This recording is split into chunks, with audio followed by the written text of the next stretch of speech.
Viewers, मैं इस time time square के बिल्कुल पास पहुंच चुका हूं और आप देखते जा रहे होंगे, अगर आपने फील किया है, जैसे जैसे मैं इस इलाके की तरफ आता जा रहा हूं तो लोगों का हजूम बढ़ता जा रहा है। ये मेरे पास 2 बसेस खड़ी हैं जो कि बिग बस के नाम से जानी जाती हैं। बिग बस क्या है?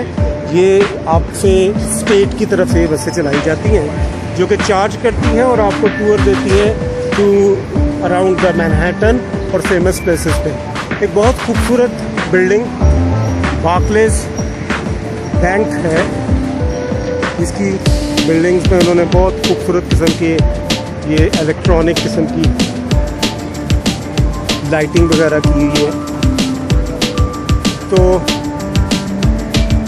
मैं यहाँ से थोड़ा सा जूम करके आपको एक चीज़ दिखाना चाहता हूँ। वो लोग जो कि न्यू ईयर्स पे ख़ास तौर पे सेलिब्रेशंस करते हैं, तो उनके लिए शायद ये एक इंटरेस्ट की बात हो। मुझे चूँकि पता चला और मुझे चूँकि पहले भी इस बात का थोड़ा अंदाज़ा था, तो मैंने कहा चले आपके ये बात शेयर करता हूँ। जैसा कि आपको पता होगा कि जब न्यू ईयर आता है तो न्यू ईयर पे काउंटडाउन शुरू होता है। मुख्तलिफ हम तो शुरू से देखते आ रहे हैं कि मुख्तलिफ कंट्रीज़ में जब काउंटडाउन शुरू होता है तो फिर सेलिब्रेशन होती हैं, फायरवर्क्स होते हैं और लोग इसकी खुशी मनाते हैं। यहाँ टाइम स्क्वायर पे न्यू ईयर को लेके ख़ास बात है, वो ये कि अगर मैं आपको इसको थोड़ा और करीब आके ये चीज़ बताऊंगा तो शायद मेरा कैमरा आपको अच्छी तरह से इसको दिखा सके। मेरे सामने एक बिल्डिंग है और उस बिल्डिंग के ऊपर एक बॉल लटकी और उस बॉल के नीचे 2021 लिखा हुआ है। मैं यहाँ कहीं साइड पे खड़े होता हूँ और आपको वो जूम करके दिखाऊँ तो शायद आपको वो बात, ये देखो, ये एक बिल्डिंग है और उसके ऊपर लिखा हुआ है, एक बॉल बनी हुई है और वो क्रिस्टल बॉल है और लिखा हुआ है 2020। तो व्यूअर्स, इसकी जो ख़ास बात मैं आपको बता रहा हूँ, इस बॉल के साथ और ये जो 2021 का जो लिखा हुआ है इसके साथ जो जुड़ी बात थी वो ये है कि जब न्यू ईयर आता है और काउंटडाउन शुरू होता है तो ये बॉल यहाँ से गिराई जाती है। Every year this ball is actually thrown down to mark the beginning of the new year और फिर नए साल पे नंबर चेंज होगा, यानी कि अगर 2021 है तो 2022 शुरू हो जाएगा और फिर इसी तरह एक साल का इंतज़ार किया जाएगा इस बॉल का, इसको गिराया जाएगा और फिर नया साल मनाया जाएगा। मैं तकरीबन अभी कुछ ब्लॉक्स अवे हूँ, लेकिन ये बिल्डिंग इतनी बड़ी है कि दूर दूर से विजिबल आपको नजर आ रहा है। तो भैया, घूमते घूमते ये मैं सिग्नल क्रॉस करने लगा हूँ और इवन दो के अच्छा, तो मैं बता रहा था कि चलते चलते भूख लग गई है।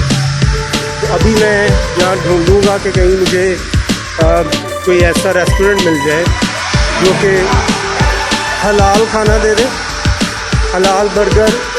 आपको यहाँ मैनहट्टन के इलाके में शायद हलाल फूड मिलना थोड़ा सा मुश्किल हो, लेकिन जगह जगह आपको कुछ ना कुछ मिल जाता है। लेकिन अगर आप यूएस में ऐसी जगह पे घूम रहे हैं जहाँ आपको हलाल चीज़ अवेलेबल नहीं है तो आपके पास बहुत सारी ऑप्शन है। जैसे कि मेरे पास एक ऑप्शन नज़र आ रही है, ये एक मुहतरमा है, हाय, ये फ्रूट बेच रही है, तो उसके पास मैंगोज वगैरह है।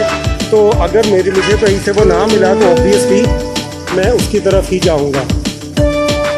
यहाँ अक्रॉस द स्ट्रीट मुझे हर्शीज़ चॉकलेट नज़र आ रहा है। मेरे बच्चों को ये चॉकलेट बहुत पसंद है, तो मैं सोच रहा हूँ कि कुछ खाने पीने के बाद इसको विज़िट करूँगा। तो मैं आपको बता रहा था कि अगर आपको हलाल फूड ना मिले तो आपके पास बहुत सारी ऑप्शन है।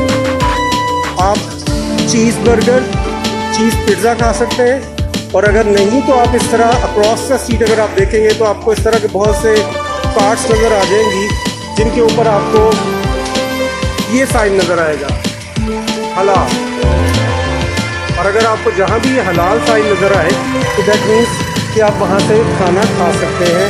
और अगर आप अब देखिए एक स्ट्रीट मैंने आपको वो दिखाया, आगे एक और कार्ट नज़र आ रही है, तो ऐसी आपको बहुत सी नज़र आएगी। लेकिन अगर आप इस चीज़ के यूज़ टू नहीं है कि आप मैकडोनल्ड ही खाना चाहते हैं या आप KFC या बर्गर किंग ही खाना चाहते हैं, तो भी आपके पास बहुत सारी ऑप्शंस हैं। आप वहाँ जाएं और आप वो चीज़ वहाँ से, अगर वो हलाल नहीं है मैं तब तो बात करूँ, आप वहाँ जाएं और आप उनसे वो चीज़ डिमांड करें जो कि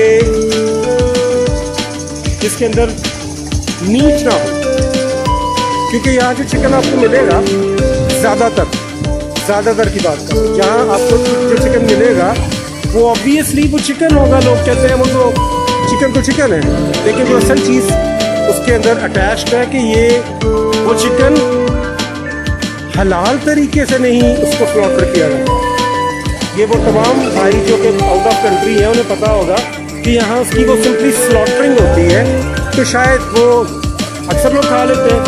तो मैं तो जब भी अगर मैकडोनल्ड जाता हूँ तो अगर वो हलाल ऑब्वियसली वो नहीं होता मेरे ख्याल में, तो फिर मैं क्या करता हूँ कि मैं सिंपली वहाँ अगर मुझे कोई चीज़ बर्गर अवेलेबल हो तो मैं उसकी तरफ जाऊँगा, और अगर चीज़ बर्गर मौजूद नहीं है तो मैं simply I would take French fries. भूख तो मिटानी है ना भाई। तो देखिए जी, मैं इस टाइम सेंट्रल स्पॉट पे खड़ा हुआ हूँ और ये सेंट्रल स्पॉट वो बॉल के बिल्कुल करीब है, और ये जगह हार्ट ऑफ न्यूयॉर्क सिटी, जहाँ आपको टूरिस्ट की अट्रैक्शन की बेस्ट प्लेस है। अराउंड मी अगर आपको दिखाऊं, मैं कैमरा अपना घुमा रहा हूँ,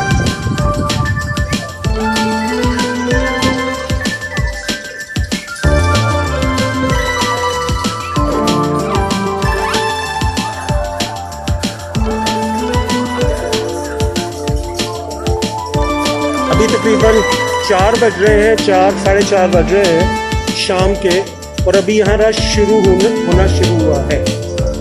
ऐसा ये शाम तक बढ़ता रहेगा, चलता रहेगा, और इसकी रौनक बढ़ती जाएगी। टूरिस्ट आप देख सकते हैं कि जगह जगह आप पिक्चर्स बना रहे हैं, वीडियोस बना रहे हैं, और मैं खुद भी यही करता हूँ आप। लेकिन साथ साथ मैंने आपको जैसे कहा कि मुझे बहुत ज़्यादा भूख लगी हुई है, तो what I am actually looking for a restaurant जो कि हलाल हो और मैं वहाँ जाके कुछ खा सकूँ। तो देखिए, अगर मैकडोनल्ड है जहाँ मैं अक्सर आता हूँ और वहाँ मैं जाता हूँ, अक्रॉस द स्ट्रीट जैसे मैं गुजर रहा हूँ तो वो कोने में मैकडोनल्ड है, और मुझे एक रिपोर्टर नज़र आ रही है NTV की, जो कि यहाँ खड़ी कोई डॉक्यूमेंट्री शायद बना रही हैं। और एक और चीज़ मैं आपको बताऊँ, अगर आपका समटाइम्स गूगल मैप वर्क नहीं करता तो बेहतरीन जो स्ट्रैटेजी है वो ये है कि take help from NYPD। NYPD is New York police department. वो आपको यहाँ जगह जगह नज़र आएंगे, and they are really, I must say, बहुत कोऑपरेटिव है, बहुत ही कोऑपरेटिव है। आपको हर किस्म की हेल्प देंगे, आपको मुकम्मल जो रहनुमाई चाहिए उसके बारे में आपको हेल्प करेंगे। तो ठीक है गाइस, आपसे मिलते हैं after I eat something. See you guys.